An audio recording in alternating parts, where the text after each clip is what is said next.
কিশোরগঞ্জে ওয়াজ মাহফিল চলাকালে এয়ার গানের গুলিতে ২ জন আহত হয়েছেন।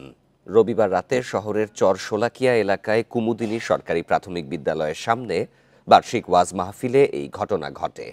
আহতরা হলেন মাদ্রাসাতুল উলুমিল ইসলামিয়া দারুল জান্নাত কওমি মহিলা মাদ্রাসার পরিচালক মুফতি আল আমিন সাদি ও প্রধান বক্তার সফরসঙ্গী জুলহাস মিয়া। পুলিশ জানায়, মাহফিল চলাকালে মঞ্চে ওঠার সময় অন্ধকার জায়গা থেকে অজ্ঞাত ব্যক্তিরা এয়ারগান দিয়ে গুলি করে।